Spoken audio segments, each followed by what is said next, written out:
G'day guys, welcome back to another AFL video. Time is flying quickly. We're already up to round 8. Please like and subscribe. As usual, I will be putting Flash Crow's tips underneath. I got 7 this week and Flash got 5. I actually missed the 9 by 2 points. So 2 games that were decided by 1 point cost me the goodies. So let's have a quick look at what happened in round 7. Another great round of football. Port Adelaide dispatched of St Kilda. Port Adelaide have some talent. St Kilda are still playing well. They're just missing a couple of key players at the moment. But I love the way that they're tackling. I love the way that they're running. Port Adelaide just had a little bit too much talent. And also, Port Adelaide got a really good record at Marvel Stadium. Then we went to the Lions, who beat Fremantle by 50 odd points, or 50 points, 48 points, or something like that. What is that? Yeah, 48 points, yeah, maybe. Anyway, so good display by the Lions. Fremantle, I don't know what's going on with Fremantle at the moment, but they've lost their dare, they've lost their running power. Then a really amazing game between GWS and the Sydney Swans, the battle over the coat hanger. And then Toby Green kicking the winning goal right at the death. Swans should have won that one, but good effort by GWS. So there's one 1 point margin. Western Bulldogs were too good for Hawthorn, as we all predicted.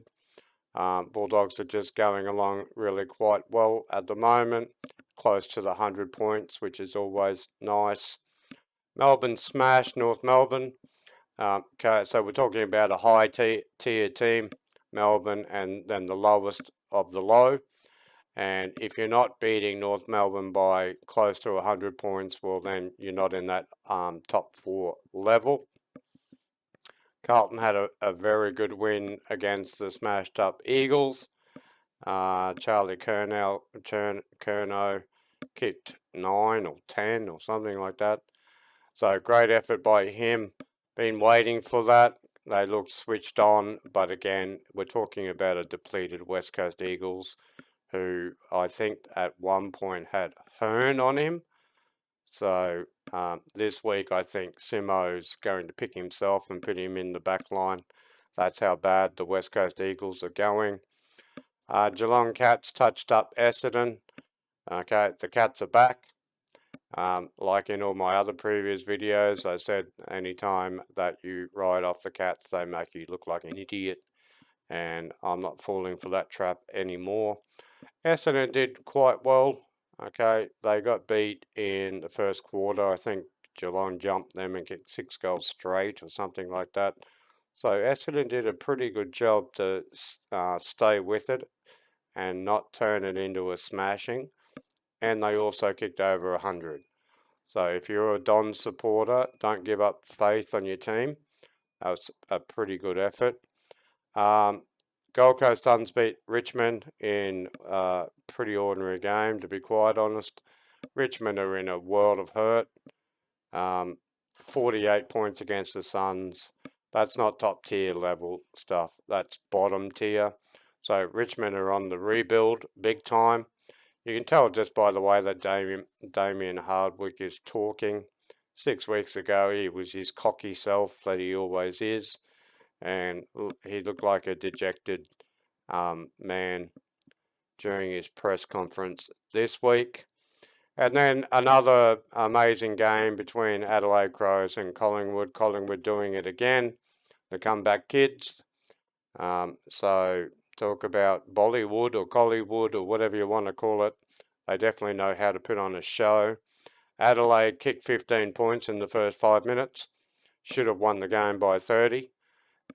Kicked the last goal of the quarter. Should have really put on some pressure.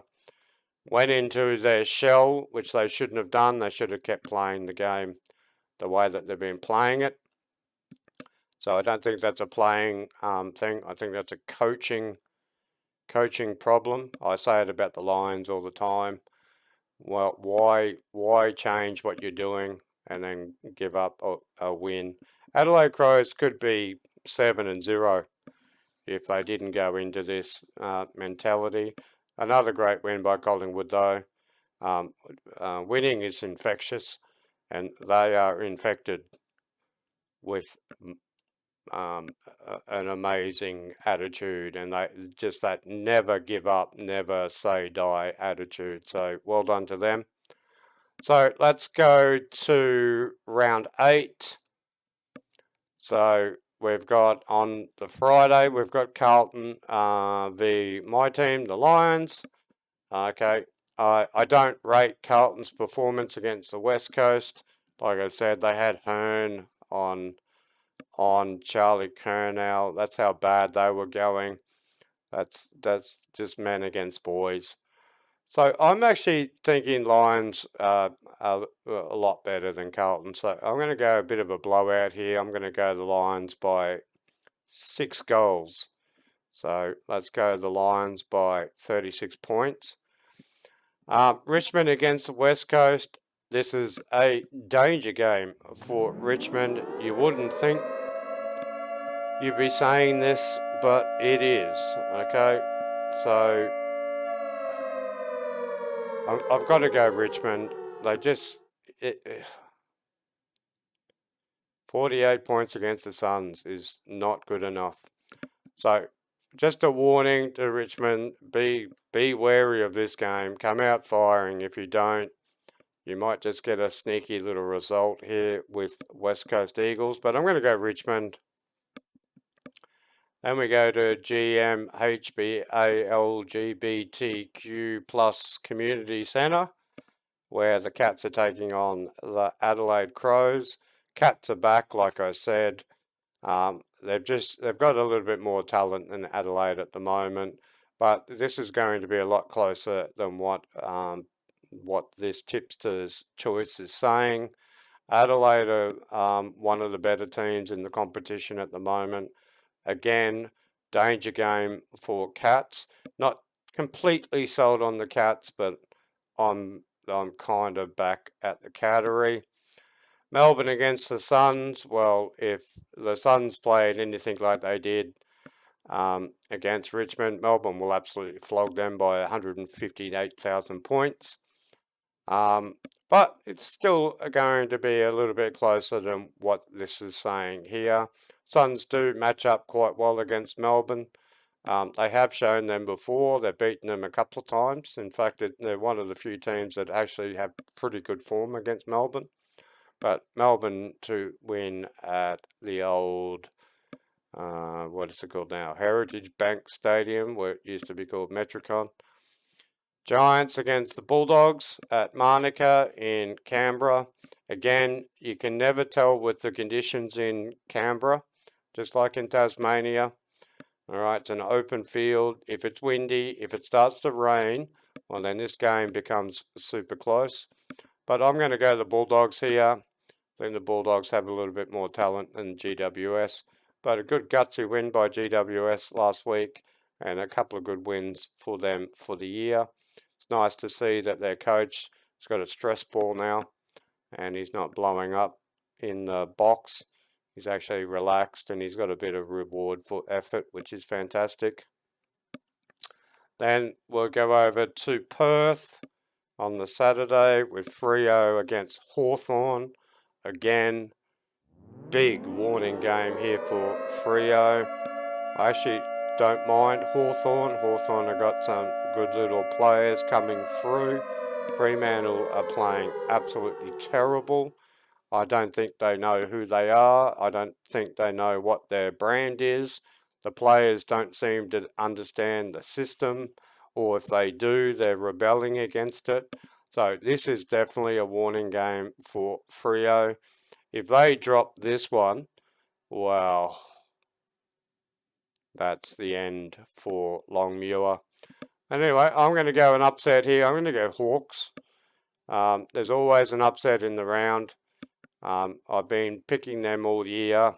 I've got about 60-70% of the upsets, so I'm going to go here as my upset of the round. And then on the Sunday, we've got 3 more games. We've got Port against Essendon. Like I said, I was quite impressed with Essendon's ability not to get blown away by the Cats. So they did fight back, which is great, and they started 36 points behind, basically, because they didn't kick a goal for the first 6 that Geelong kicked. So not a bad effort from Essendon. So not an easy game for Port, but Adelaide Oval, let's go Port. They're starting to look pretty good. I've got them, if not top 4, definitely top 5. I actually picked them to make the 8 this year, Port, so I'd like to see a bit of response. And then on the Sunday at the MCG between the Pies and the Swans, really basic tip this one. Sydney to be 580 in front with 3 minutes to go, and Collingwood to kick 729 goals to win by half a point. So I'm going to go Collingwood to beat depleted Sydney Swans at the MCG. Again, it's going to be a lot closer than what people think it is. Sydney a good little team. Collingwood are flying at the moment, but Collingwood. And then to finish off at Marvel Stadium, St Kilda to beat North Melbourne. Again, you've got to beat North Melbourne by 60-70 points. If St Kilda want to prove to the football world that they're the real deal, that's what they have to do. If it's anything less than 30, well then you're talking about a tier below the good teams. So there's my tips. So we're going Lions, Richmond, Cats, Melbourne, Bulldogs, Hawthorn as my upset, Port Adelaide, Collingwood and St Kilda. We have a look at our ladder. We've got Collingwood at number 1, Melbourne, St Kilda, Lions, Port, Carlton, Geelong, Adelaide. Now after round 7, generally there's only about 1 or 2 changes to the top 8.